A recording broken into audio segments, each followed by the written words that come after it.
Since we got the trailer for The Babysitter Killer Queen, we just couldn't wait for the movie. We knew we were going to see something that doesn't take itself seriously but has a lot of gore-filled moments. And we were right. Now, let's go through The Babysitter 2 most paused moments. From Cole and Melanie kissing to a hell of a twist. Hope you'll enjoy the video, guys. Oh, and if you haven't seen the movie, major spoiler alerts. Number 9, The Scream. Now, let's go through what this movie's about and the director's interesting way of continuing the story from the first one. Cole finds himself in the middle of another satanic ritual. She's with him the night B, and her friends first try to sacrifice him.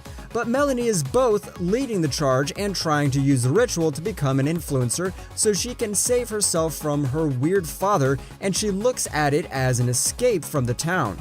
It's super clear that all the teenagers that Cole killed in the first movie are back for a second chance. They came back to finish what they started, at all costs. Cole is trying his best to fight for his life, but this time he's not alone. He gets help from a new girl, Phoebe. One of the most paused moments in The Babysitter Killer Queen is the moment this mysterious girl chooses to scream very loudly through her introduction to English class. This was more than enough to mark her as weird, and viewers just had to press pause since they were in shock too. However, they came across many struggles because of their reputation. As we all know, high school hits quite hard for a teenager if they're not the popular one.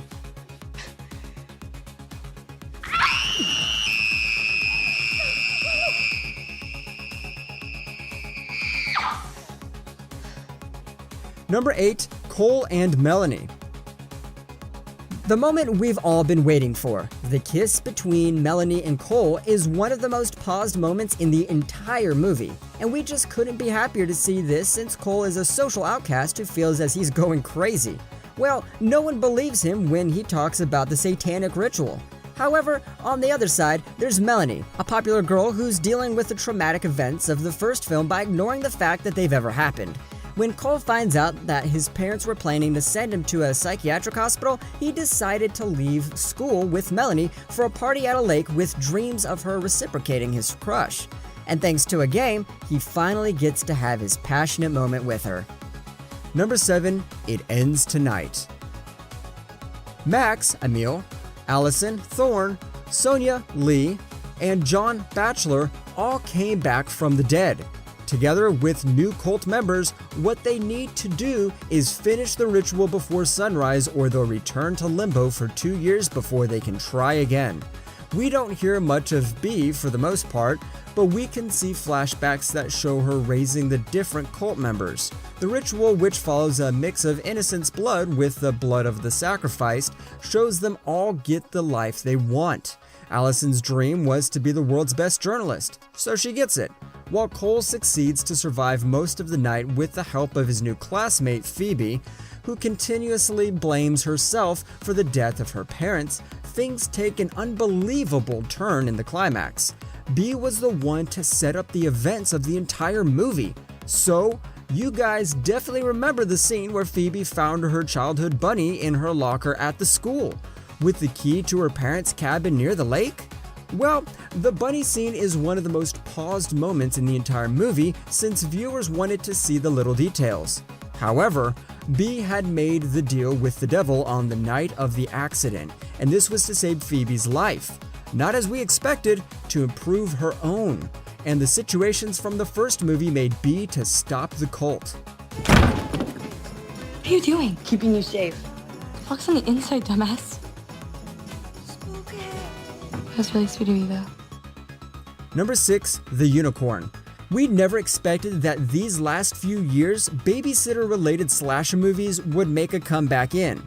Well, between the amazing Better Watch Out and the Netflix original The Babysitter, and now with the second part, The Babysitter Killer Queen, the subgenre has gotten a really needed, highly anticipated kick in the pants with smart stories, fun characters, and violence. But MCG's The Babysitter Killer Queen is definitely a movie that separates from all the others since its story is filled with amazing twists. As we all know, it's predicated on a preteen boy's fantasy of a hot older babysitter, and the funny scenes in it embraces the style and the atmosphere over reality. There's just so many unbelievable funny scenes in the entire movie. While the movie goes with the horror comedy banner, it leans more on the bloodletting scenes done with a smile. And fans couldn't help but pause the moment where this lady carelessly rides this unicorn on the beach. An instant of how hilarious this movie is. Number 5, hell of a twist. As we mentioned, there are many twists in The Babysitter Killer Queen, and aside from the fake blood, the amazing captions, or the young boys lusting after adult women, we just can't go without mentioning Samara Weaving, since she's the babysitter in the movie. Well, not until the very end of the movie, but still. She does show up in a few split-second flashbacks, featuring other members played by Robbie Amell, Bella Thorne, Hannah Mae Lee, and Andrew Batchelor. But her best scene comes at the movie's climax, and Cole's old crush is also evil, so she brings back Bee to perform another evil ritual, of course, involving the blood of the innocent. The best scene comes when Weaving rises out of the sea in all of her cut-off jean shorts. She destroys her fellow demons to the tune of Queen's Killer Queen, and this is one of the most paused moments of the entire movie. We don't really need to guess why, since she looks amazing.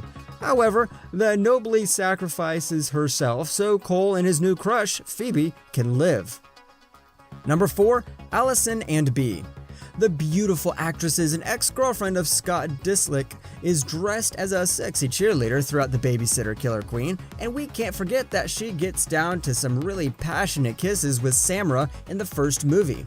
Aside from the scene where Bella locks lips with Samara, the young redhead is also seen in other hot scenes such as popping bubblegum and lying down seductively throughout the entire movie. Well, before she's shot in the chest. The sexy lip-locking scene between the two is the most paused moment throughout both the first and the second movie. However, she survived the brutal shooting, since later in the movie we can see her running around with a knife while a bullet hole is still bleeding through her top. Playing an apparently not so interesting high school student called Allison, the former Disney star Bella, also has many great one-liners in the film. Number 3, Terminator 2. The references in Babysitter Killer Queen are amazing, but people mostly pause the movie because they thought they've seen some of the scenes before, and they're right. The Babysitter Killer Queen has many references to the sci-fi film Terminator 2, and some people even say that the movies are an example of the sequels doing better than the first movie. One connection between The Babysitter Killer Queen and Terminator 2 is that both are second sequels in the franchise. And The Babysitter Killer Queen and Terminator Salvation are both directed by the same director, which is MCG.